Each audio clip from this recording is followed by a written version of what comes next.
Hello दोस्तों, मैं पवन Kumar Chaudhary PKC classes में आप लोग का पुनः स्वागत करता हूं। दोस्तों, हम जो इस समय लेकर चल रहे हैं वो फिजिक्स फर्स्ट है, क्लास 12 का, जिसमें से लेसन 3 आपका पोटेंशियल चल रहा होगा, जिसमें से हमने कुछ डेरिवेशन इसका करा दिया है। आज का जो हमारा डेरिवेशन है वो है किसी भी अक्ष पर वैद्युत विभव की गणना करना है, जो कि बहुत ही इंपॉर्टेंट क्वेश्चन है आपका ये। तो चलिए आज उसको हम देखते हैं। टॉपिक क्या है हमारा? किसी भी बिंदु पर वैद्युत विभव की गणना करना। देखिए दोस्तों, मान लेते हैं कि एक वैद्युत द्विध्रुव है। मान लेते हैं कि एक वैद्युत द्विध्रुव है।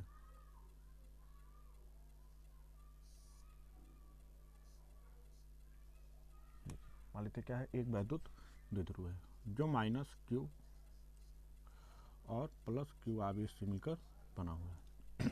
माइनस क्यू और प्लस क्यू आवेश से मिलकर बना है। इसको मान लेते हैं ए है, इधर का पॉइंट मान लेते हैं बी है। अब किसी भी स्थिति का मतलब यह हुआ कि इसके केंद्र ओ से, इसका केंद्र मान लेते हैं जो ओ से, इसका केंद्र जो है, केंद्र ओ से थीटा कोण पर झुका हुआ कोई अक्ष ले लेते हैं हम, बिंदु। देखो ये बिंदु ले लिया हम, थीटा कोण पर झुका हुआ, इसको मान लेते हैं क्या, थीटा कोण। एक बिंदु है जिसको नाम हम दे दिए क्या, पी। अब देखिए विभव तो आपका जो कि एक अदिश राशि है तो उसकी कोई दिशाएं होती नहीं है, और दिशा नहीं होती तो दिशा की आवश्यकता नहीं है। तो यहाँ से आप देखेंगे ये टोटल दूरी जो आप देखेंगे, इसको यहाँ से यहाँ तक मान लेते हैं ए है, यहाँ से यहाँ तक मान लेते हैं ए है, या आप यल मान लीजिए, ठीक है। और यहाँ से यहाँ क्या हो जाएगा, ए भी ए हो जाएगा, ए भी ए हो जाएगा, आप यल मान सकते हो, ठीक है। दोनों चाहे यल मानिए चाहे ए मानिए, और ए जोड़ेंगे तो क्या हो जाएगा, 2a हो जाएगा। अब देखिए, एक तो माइनस क्यू आविष्कार बिंदु पी पर वैद्युत विभव ज्ञात कर लेंगे हम लोग। देखो, एक माइनस क्यू आविष्कार बिंदु पी पर विभव हो जाएगा, एक प्लस क्यू आविष्कार बिंदु पी पर विभव हो जाएगा। तो चलिए हम लोग निकाल लेते हैं। क्या निकाल लेते हैं? प्लस क्यू आवेश के कारण, प्लस क्यू आवेश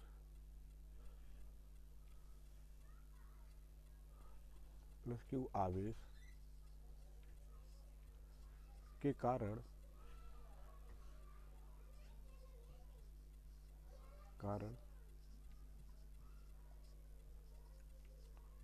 वैद्युत विभव, देखिए बच्चों, प्लस क्यू आवेश कारण वैद्युत विभव क्या होगा उसको ध्यान से आप देखेंगे। प्लस क्यू आविष्कार वैद्युत विभव क्या होता है, आप लोग पढ़े हैं, वी इक्वल टू क्या होता है, वी की सफिक्स क्या होगा, क्यू होगा। V suffix plus Q equal to kappa Q by, देखो क्या होता है, आर होता है, क्यू बाई आर होता है। आर कौन सा होता है, यहाँ से लेकर यहाँ तक का डिस्टेंस होगा, क्योंकि प्लस क्यू आवेश यही है, प्लस क्यू आवेश यहाँ से लेकर यहाँ तक का डिस्टेंस। तो ये डिस्टेंस तो पता नहीं है, तो इस डिस्टेंस को हम पहले मिला लेते हैं, देखते हैं क्या होता है। यहाँ से यहाँ तक का डिस्टेंस ये हो गया, यहाँ से यहाँ तक का मान लेते हैं डिस्टेंस ये हो गया, ठीक है। अब ये डिस्टेंस जब ये हो गया, ठीक, तो इसको हम लोग मान लेते हैं क्या, R1। इसको मान लिए हम लोग क्या, R1 मान लिए। अब इसको जब R1 मान लिए तो यहाँ पर हम लोग क्या कर देंगे, R1 पुट कर देंगे, यहाँ पे R1 पुट कर दिए, ठीक है। अब इसको मान लेंगे समीकरण नंबर 1, इसको जो है मान लेंगे क्या, समीकरण नंबर 1। समीकरण नंबर 1 हो गया। देखिए चित्र बनाते हुए चलेंगे जिससे आपको और अच्छे से समझ में आता रहेगा, कोई दिक्कत नहीं होगा। अब माइनस क्यू आवेश कारण बिंदु पी पर वैद्युत विभव देख लेते हैं। किसके कारण, माइनस क्यू आवेश कारण, चलिए उसको भी देख लेते हैं। इसी प्रकार माइनस क्यू आवेश के कारण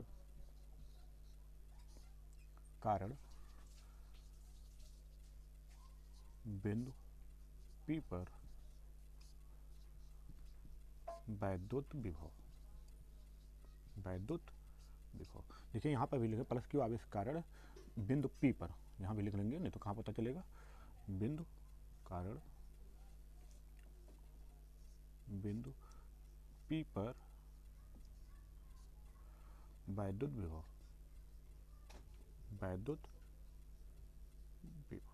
ठीक है, पूरा स्पष्ट रहे, कोई दिक्कत ना हो। तो यहाँ से अब देखिए माइनस क्यू आवेश कर, माइनस क्यू आवेश यहाँ पर है, माइनस क्यू आवेश आप यहाँ देख रहे हैं। अब यहाँ से ये दूरी पता होना चाहिए, तो देखो यहाँ से ये दूरी को मिला देते हैं अगर हम लोग, देखो इसको मिला दिया गया। अब इसको जब मिला दिया गया तो इसको मान लेंगे क्या हम लोग R2, इसको मान लेते हैं क्या R2 मान लेते हैं, इसको मान लेते हैं R2। और ये देखो क्या है, R दूरी पर है, यहाँ से O से R दूरी पर बिंदु P पर विद्युत विभव की गणना करनी है हम लोगों को, उसको R मान लिया जाए R2। तो अब देखो क्या हो जाएगा, V suffix minus Q equal to हो जाएगा कप्पा, और देखिए माइनस Q हो तो माइनस साथ में लेकर चलेंगे, बटा क्या हो जाएगा R2, यहाँ पे जो होगा बटा R2 हो जाएगा। यहाँ तक किसी कोई दिक्कत नहीं होगा, ठीक। अब हम लोग क्या करते हैं बिंदु P पर परिणामी विभव देख लेते हैं, बिंदु P पर परिणामी विभव देख लेते हैं। कहाँ पर, बिंदु P पर। इस प्रकार बिंदु P पर परिणामी वैद्युत विभव, परिणामी वैद्युत विभव जो कि क्या है V, V इक्वल टू हम देखेंगे तो क्या हो जाएगा, देखिए V Q सफिक्स प्लस में Q minus plus V suffix minus Q, यही होगा परिणामी वैद्युत विभव। और हल करेंगे तो V इक्वल टू हो जाएगा V प्लस Q का वैल्यू देखो क्या है, कप्पा Q बाई R1 है, और यहाँ माइनस हो जाएगा क्योंकि माइनस यहाँ है, प्लस यहाँ minus plus minus, kappa Q by R2 हो जाएगा, Q बाई R2 हो जाएगा, कोई दिक्कत नहीं है यहाँ तक। और हल करेंगे तो V इक्वल टू हो जाएगा, कप्पा देखिए कामन होगा, कप्पा Q कामन हो जाएगा तो बचा क्या उसको देख लेते हैं, तो 1 बाई R1 बचा माइनस 1 बाई R2 बचा, ठीक है 1 बाई R2 बचा, कोई दिक्कत नहीं है यहाँ तक। और हल कर लेते हैं इसको, V equal to kappa Q LCM क्या हो जाएगा तो हो जाएगा R1 और R2 हो जाएगा, R1 और R2 हो गया। अब जो R1 R2 हो गया है तो हम लोग क्या करेंगे इसको कि इससे भाग देंगे तो हो जाएगा R2, इससे भाग देंगे तो हो जाएगा R1, ये होगा। इसको मान लेते हैं इक्वेशन थर्ड, इसको मान लेते हैं इक्वेशन थर्ड। अब देखिए हम लोग क्या करेंगे, R2 और R1 का मान निकालेंगे, R1 और R2 का मान निकालेंगे। अब R1 और R2 का मान कैसे निकालेंगे तो उसके लिए देखिए क्या करना है, यहाँ पर थोड़ा सा आपको ध्यान देना होगा क्योंकि यहीं से सबसे इंपॉर्टेंट आपका टॉपिक यहीं से स्टार्ट होगा। देखिए यहाँ से हम लोग क्या करेंगे, देखो ये सबसे छोटी भुजा देखा जाएगा तो ये होगा, जो आप ए बी देख रहे हो सबसे पी बी जो देख रहे हो सबसे छोटी भुजा होता है, फिर उससे बड़ी भुजा कौन सा है आप देख रहे हो जो ओ पी है, और सबसे बड़ी भुजा जो है क्या है R2 है, सबसे बड़ी भुजा R2 है। तो हम लोग क्या करते हैं यहाँ से लंब डाल देते हैं इस पर क्या करेंगे एक लंब डाल देंगे, यहाँ से हम लोग क्या करेंगे एक लंब डाल देंगे, देखो यहाँ से एक लंब डाल दिया गया, देखो और अच्छे से जो है आपको दिखे, ऐसे एक लंब डाल देंगे, ठीक। और लंब जो डालेंगे वो क्या होगा, ये दोनों आपस में बराबर रहेंगे, लंब ऐसा डाला जाएगा कि आपस में ये वाला भुजा और ये वाला भुजा दोनों क्या रहें बराबर। जैसे इसको नाम दे देते हैं हम एम, इसको नाम दे दिए क्या एम नाम दे दिए, तो हमारा क्या होना चाहिए कि पी बी जो है लगभग बराबर होता है इस स्थिति में किसके पी एम के, ऐसी स्थिति में पी बी जो है बराबर रहेगा किसके पी एम के, ठीक। तो आप देख रहे होंगे उसकी टोटल जो डिस्टेंस है, टोटल जो है यहाँ से आपका जो माना गया है कि ये पूरा जो होगा R1 है तो ये भी क्या हो जाएगा R1 ही रहेगा, ये भी क्या रहेगा R1 ही रहेगा। देखो बताए हैं कि ये भुजा के लंब जब पड़ेगा तो इसके बराबर होगा, ठीक है। लंब जब डालेंगे ये सब यहाँ पर थोड़ा सा छोटा बड़ा दिख रहा है, देखो हम और स्प्रेड कर देते हैं इसको, ये ऐसे लंब डालना है, बस इतना जान लीजिए। देखिए कहने का मतलब हमारा ये है कि ये तो एम हो गया, देखिए एम हो गया, तो R1 जितना दूरी पर है, ठीक है, जो R1 देख रहे हो जितना दूरी पर उतना ही दूरी पर क्या होगा आपका ये वाला दूरी भी रहेगा। अब देखिए टोटल डिस्टेंस आपका कितना है, टोटल आप डिस्टेंस देख रहे हो, यहाँ से देखो टोटल डिस्टेंस कितना है, तो आपका टोटल डिस्टेंस यहाँ से देखो ये पूरा है टोटल डिस्टेंस, यहाँ से यहाँ तक का एक टोटल डिस्टेंस है, जिसमें से ये वाला डिस्टेंस यहाँ से यहाँ तक का आपका पता है क्या हो गया यही R1, क्योंकि जब लंब डाल दिया गया तो ये क्या आपका R1 हो गया। तो टोटल जो आपका है R और ये R1 है, तो ये वाला दूरी अगर आपको ज्ञात करने के लिए कहा जाए तो ये दूरी आपका क्या हो जाएगा, देखिए ये दूरी हो जाएगा R1 sorry R minus R1, R minus R1 हो जाएगा, ये दूरी जो होगा क्या हो जाएगा R माइनस R1, देख रहे होंगे आप लोग। देखो टोटल दूरी आपका R है, टोटल दूरी R है, ये दूरी आपको पता है कि r1 है, तो टोटल दूरिया में से अगर हम r1 घटा देते तो यही दूरी तो बचेगा। तो ये दूरी बच गया है जब, और ये क्या बना है, थीटा कोण बना है। ये क्या है, थीटा कोण है। ठीक, ये हो गया क्या, थीटा कोण। अब आप लोग क्या देख रहे होंगे कि हम यहाँ से निकाल लेते हैं क्या, वैल्यू। यहाँ से हम लोग वैल्यू निकाल लेते हैं। कैसे निकालेंगे वैल्यू, वो चीज़ देखेंगे हम लोग। देखिए अब हम ये देख रहे हैं कि आपका ये तो 90 अंश का कोण बनेगा। देखो लंब डाला गया ना, यहाँ से लंब डाला गया, तो ये 90 अंश का कोण बना है। और 90 अंश के जो सामने वाला भुजा होता है आपका, वो क्या होता है, 90 अंश का जो सामने वाला भुजा होता है वही होता है आपका क्या, देखो यहाँ पे जब लंब डाला गया है, इस पर तो लंब डाला गया है, और जब लंब डाला गया है तो ये आपका कर्ण हो गया। ये देखो कर्ण हो गया, और ये हो गया आधार, और इसके सामने वाला ये भुजा कोण हो जाएगा आपका दूसरा हो जाएगा वो तो। ठीक है, तो इस तरह से हम लोग क्या करेंगे, अब निकाल लेते हैं। देखो ये तो लंब हो गया, इसके सामने वाला ये लंब हो गया, और ये कर्ण हो गया, और ये हो जाएगा आधार। तो हम लोग त्रिभुज ले लेते हैं, ओ बी एम ले लेते हैं। ध्यान से देखिएगा आप लोग, त्रिभुज ले लेते हैं हम लोग। यहाँ से देखिएगा, अच्छे समझेंगे आप लोग। त्रिभुज ले रहे हैं हम, त्रिभुज ओ बी एम में, त्रिभुज ओ बी एम में नहीं दिख रहा है, और नीचे लिखते हैं हम त्रिभुज ओ बी एम में। ओ बी एम में हम क्या देख रहे हैं, देखो ये थीटा कोण बना है, तो इसके सामने वाला लंब होगा। तो हमको क्या ज्ञात करना, आधार पता है और क्या, सॉरी एक कर्ण पता है और आधार पता है। कर्ण और आधार पता है तो हमारा कॉस लेंगे अनुपातिक वैल्यू, तो कॉस थीटा बराबर हो जाएगा, क्या होता है, आसन भुजा, तो आसन भुजा ये हो गया, क्या हो गया आसन भुजा, r माइनस r1 हो गया, बटा कर्ण, कर्ण क्या है माना गया, a है, a हो गया। तो ये गुणा करा देंगे तो हो जाएगा a कॉस थीटा बराबर हो जाएगा r माइनस r1 हो जाएगा। हमें वैल्यू किसका निकालना है, r1 का। r1 का वैल्यू निकाल, तो r1 को इधर ले आते हैं और एक कॉस थीटा को उधर लेकर चले जाते हैं। तो क्या हो जाएगा, r1 इक्वल टू हो जाएगा r minus a cos theta. देखिए यहाँ से r1 का वैल्यू निकल गया, यहाँ से हम लोग का r1 का वैल्यू निकल गया। यहाँ तक किसी कोई दिक्कत है, चलिए आगे देखते हैं हम। अब देखिए इस पर तो हमने लंब डाला था, अब हमको निकालना r2, r1 तो हम लोग निकाल लिए। तो हम लोग क्या करेंगे, सबसे बड़ी भुजा ये होती है, तो इसी भुजा को हम लोग क्या करेंगे और थोड़ा सा बढ़ा देंगे। कितना, जितना बड़ा ये है भुजा उतना बड़ा हम आगे और बढ़ा देंगे, जिससे कि यहाँ से यहाँ तक का दूरी बराबर हो जाए। देखो ऐसे हम लोग क्या करेंगे, इसको देखिए बढ़ा दिए, और यहाँ से इस पर लंब उठा देंगे। देखिए ठीक है, और इसको नाम दे देंगे क्या, n, इसको नाम दे देंगे क्या, n नाम दे देंगे।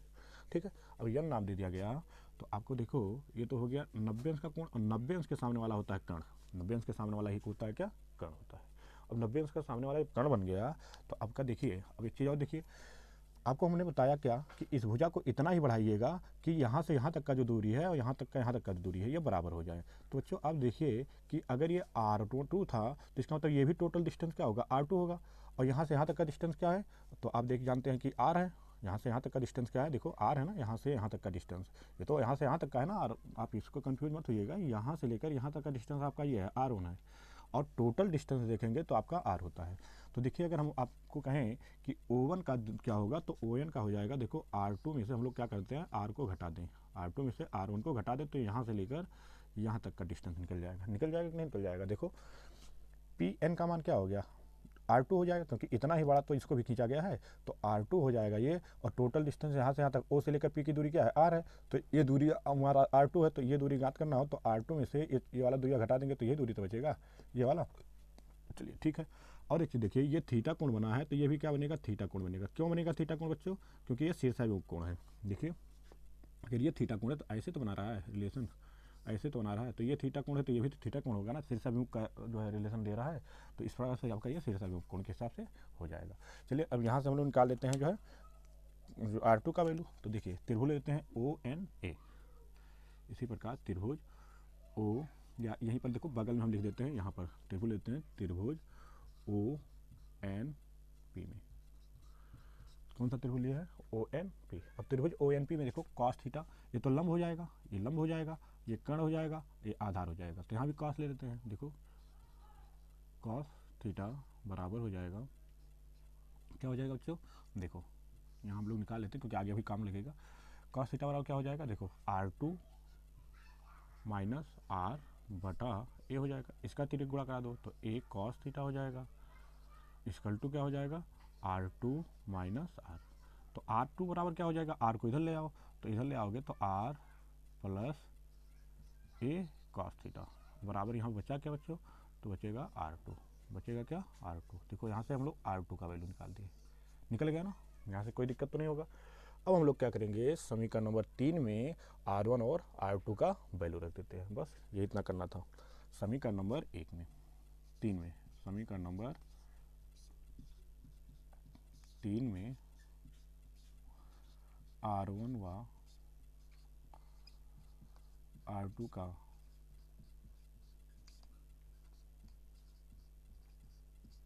मान रखने पर, R1 व R2 का मान रखने पर, ठीक है। अब R1 प्लस R2 का जब मान रखेंगे तो देखिए यहाँ पर क्या है, V पहले से है, V इक्वल टू कप्पा बाहर है, Q भी बाहर है। अब देखिए R2 के स्थान पे क्या वैल्यू रखा जाएगा, देखो ये वाला वैल्यू रख देंगे, क्या है R plus R cos theta, minus का चिन्ह है, माइनस लगाएंगे जब, और यहाँ पे देखो R1 का वैल्यू तो R हो गया। अब देखो जब माइनस चिन्ह यहाँ पर है तो माइनस से अंदर गुणा होगा तो माइनस माइनस से क्या हो जाएगा, प्लस हो जाएगा, तो ये क्या हो जाएगा R कॉस थीटा बटा नीचे वाला देखो क्या हो जाएगा, नीचे हो जाएगा R1 का वैल्यू हो जाएगा R माइनस ए कॉस थीटा, और दूसरे में हो जाएगा R प्लस ए कॉस थीटा, ये होगा ना। देखो यहाँ से यहाँ तक कितना हो गया। अब आप देख रहे होंगे कि यहाँ से R तो कैंसिल हो गया, R से जो R था वो तो कैंसिल हो गया, बच क्या रहा है, तो V इक्वल टू बच रहा है kappa Q 2R cos theta by, नीचे आप देख रहे होंगे तो फार्मूला एक बन रहा है, एक अगर आपका एक ब्रैकेट में क्या हो, एक ए माइनस भी हो और दूसरे में ए प्लस भी हो, तो उसका फार्मूला क्या होता है, A square minus B square. तो इसको भी हम लोग क्या लिख सकते हैं, R square minus A square और cos square theta according to A minus B और A plus B equal to होता है A square minus B square, इसी के अकॉर्डिंग हम लोग इसको लिख सकते हैं, ठीक है। अब देखिए v इक्वल टू क्या हो जाएगा, v इक्वल टू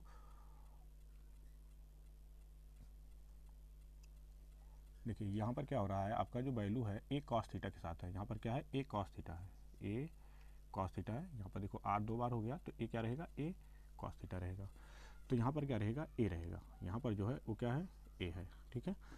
तो और हल करेंगे इसको, देखो क्यू को गुणा करा दो अंदर, तो कप्पा अंदर गुणा होगा तो हो जाएगा 2 A cos theta upon R square minus 0 का स्क्वायर, ठीक है। क्यों लिखेंगे, क्योंकि आर क्या बहुत बड़ा है किसके, ए से, आर का मान बहुत बड़ा है ए से, तो ए का मान 0 रखेंगे तो काश नहीं गुणा होगा तो भी 0 हो जाएगा, तो v इक्वल टू अब देखो क्या हो जाएगा कप्पा, और 2q ए बराबर क्या होता है p, 2q ए बराबर क्या होता है p, ठीक।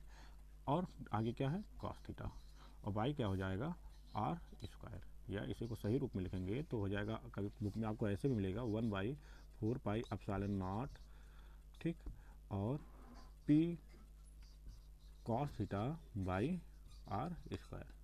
तो बच्चों इस तरह से आपका किसी भी बिंदु पर वैद्युत विभव की अगर गणना करना हो किसी भी बिंदु पर, तो आपका ये फार्मूला प्राप्त हो जाता है। तो उम्मीद है कि आप लोग को ये वीडियो बहुत अच्छा लगा होगा, क्योंकि आपको जो मेथड ये बताया गया है ये बहुत ही आसान मेथड आपको बताया गया है, क्योंकि डेरिवेशन एक पहले तो हमने चित्र बनाया नहीं है, जैसे जैसे हमने डेरिवेशन किया वैसे वैसे चित्र में जो है परिवर्तन करते गए हैं, क्योंकि एक साथ अगर इस चित्र को बनाते हैं हम तो आप लोग को कन्फ्यूजन हो जाता है और चित्र को आपको समझ में नहीं आता, ठीक है। तो आज के लिए हमारा इतना ही रहेगा, तो चलिए जय हिंद।